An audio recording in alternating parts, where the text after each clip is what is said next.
भगवान शंकर ने कहा, प्रिय पार्वती, ये जो चिद्रूप अद्वितीय ब्रह्म है ये श्री कृष्ण के अंश से ही है।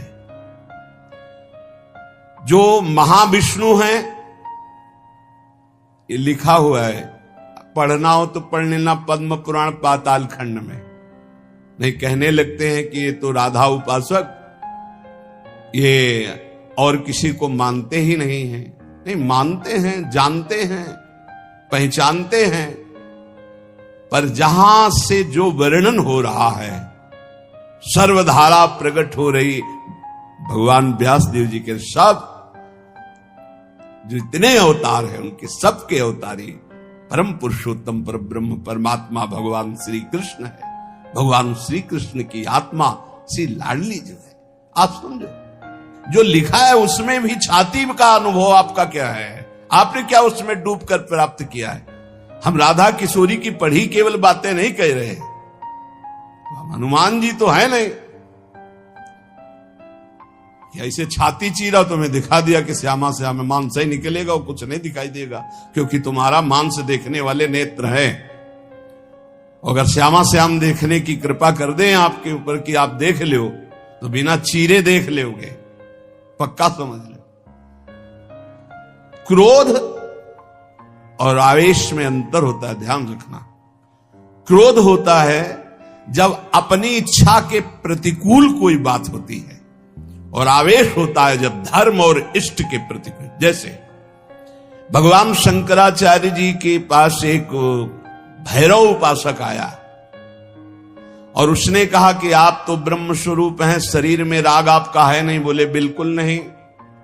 बोले आपकी गर्दन उतार करके मैं भैरव सिद्धि के लिए जब कपाल स्वाहा बोलूंगा तो मैं सिद्ध हो जाऊंगा, हमारा काम बन जाएगा, आपको तो शरीर से कोई मतलब नहीं। बोले अभी उतार लो। वो तैयार हुआ तो उनका रुको, अभी सब सेवा परायण शिष्य देख लेंगे तो तुम्हें मार डालेंगे। कल 4 बजे आना, मैं गंगा स्नान करके वृक्ष के नीचे पीपल के ध्यानस्थ हूंगा, गर्दन उतार ले जाना। ऐसा ही हुआ। जे ही वो नजदीक आने के लिए खड्ग लेकर उद्यत हुआ, उसी समय स्वामी नरसिंहाश्रम जी को आवेश हुआ भगवान नरसिंह का, और स्नान कर रहे थे गंगा जी में, हुंकार मारी, छलांग मारकर पहुंचे और उठाकर पटक दिया, उस कपाली को फाड़ के फेंक दिया। और फिर शांत सन्यासी, फिर शांत सन्यासी। पूछा गया ऐसा, उनका मुझे कुछ पता नहीं। नरसिंह भगवान का आवेश एकदम तत्काल ऐसे, जो आवेश में वो क्रोध का नहीं होता। जब धर्म, राष्ट्र, इष्ट, इसके लिए नहीं कि साधु होकर के क्रोध करते हो, साधु होकर इष्ट की निंदा सुने, साधु होकर धर्म के विरुद्ध आचरण, शास्त्र प्रतिपादन। शास्त्र का स्वरूप क्या है? श्रद्धा, विश्वास, धर्म, इनकी स्थापना करना, इनकी भावनाओं को पुष्ट करके भगवत अनुराग में डुबोना।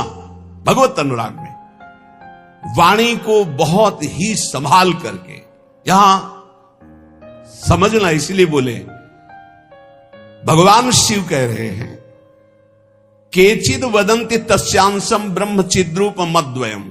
उपनिषद में जिस ब्रह्म तत्व का वर्णन है वो इन बिहारी जी के एक अंश से है। तद्दशांशम महाविष्णु प्रवदंति मनीषिणः।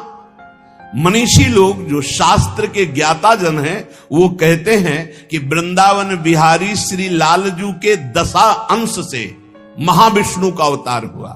तद दशांशम महाविष्णु प्रवदंति मनीषिणा, ये पद्म पुराण पाताल खंड।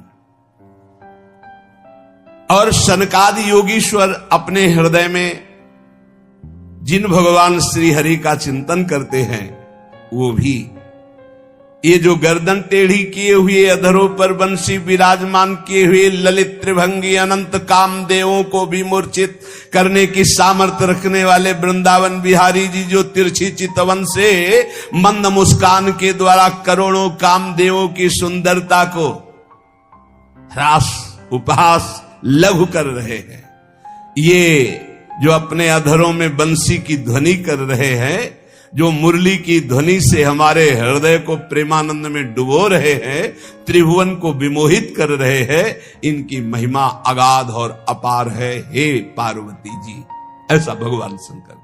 हे देवी, जिनके नखचंद्र किरणों की महिमा का वेद अंत नहीं पा सकते हैं, तो वेद प्रतिपादित धर्म में चलने वाले ब्रह्म ऋषि कैसे पा सकते हैं? उन्हीं भगवान श्री कृष्ण के संबंध में कुछ और बता रहा हूं, तुम सुनो और सुनकर मुदित आनंदित हो। ये त्रिगुण माया से रचा हुआ अनंत ब्रह्मांड है, उन्हीं श्री कृष्ण के द्वारा, उन्हीं श्री कृष्ण के द्वारा ब्रह्मा विष्णु और मैं महेश्वर प्रकट हुआ हूं। जितने भी देवता दैवी शक्तियां सब उनके करोड़वें अंश से उत्पन्न हैं। सृष्टि स्थिति और संहार की शक्ति युक्त से ब्रह्मादि देवता, ये सब उन्हीं महान बिहारी जी के वैभव हैं, प्रभु के वैभव हैं, श्री कृष्ण के। श्री कृष्ण रूप का जो करोड़वां अंश है, उसका जो करोड़वां अंश है, उससे कामदेव उत्पन्न हुआ जो पूरी सृष्टि को नचाए दे रहा है। सोचो, श्री कृष्ण के करोड़वें अंश के एक अंश के करोड़वें अंश से कामदेव प्रकट होकर पूरी सृष्टि को नचाए दे रहा है। वो श्री कृष्ण कितने सुंदर हैं। वो ब्रह्मांड में स्थित होते हुए किसको नहीं मोहित कर सकते। ऐसे श्री कृष्ण के श्री विग्रह की शोभामयी जो कांति है, उसके करोड़वें अंश से यह चंद्रमा और सूर्य का प्रकाश होता है। ऐसे तो तेजोमय है वो, ऐसे सुंदर है कि करोड़वें अंश के एक अंश से करोड़वें अंश में कामदेव का प्रादुर्भाव हुआ। श्री कृष्ण के प्रकाश के करोड़वें अंश से एक सूर्य, ऐसे परमानंद में रसामृत परिपूर्ण श्री वृंदावन बिहारी की महिमा का कौन पार पा सकता है। हे देवी, परम आनंद, परम चैतन्यता, विश्व ज्योति, ब्रह्मबोध, ये सब इन्हीं से प्राप्त होता है, इन्हीं से प्राप्त होता है। इनके श्री चरण कमल युगल नख रूपी चंद्रकांति मणि से निकलने वाली जो प्रभा, उसी तेजो ज्योति में पूर्ण ब्रह्म में लीन बताया गया है।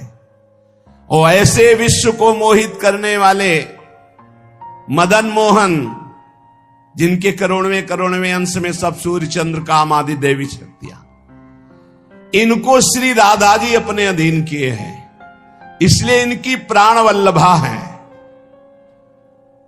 यही श्री कृष्ण में शक्ति संचार करके आद्या शक्ति मूल प्रकृति होकर अनंत ब्रह्मांडों का क्षण मात्र में सृजन कर देती है। देवी, जैसे उनके अंश से मैं हूं, ऐसे श्री राधा के करोड़वें अंश से आप सब शक्तियों का, देवियों का प्रादुर्भाव हुआ। इसलिए सर्वोपरि राधा पद रज स्पर्श, महादेवी, सर्वोपरि राधा पद रज स्पर्श, ऐसे स्पर्श से ऐसे महामाधुर्य सिंधु श्री कृष्ण का रसास्वादन होता है। भगवत स्वरूपा श्री राधा जी की महिमा और उनके स्वरूप को कौन वर्णन कर सकता है, जब वेद ही श्री कृष्ण के लिए नेति नेति वर्णन करते हैं। ऊर्ध्वरेता परम बाल ब्रह्मचारी सनकादि ऋषियों ने भगवान ब्रह्मा जी की ब्रह्म सभा में पूजा करके कहा कि हे देव, मेरे हृदय में परम देवता की जानने की इच्छा है। पर देवता,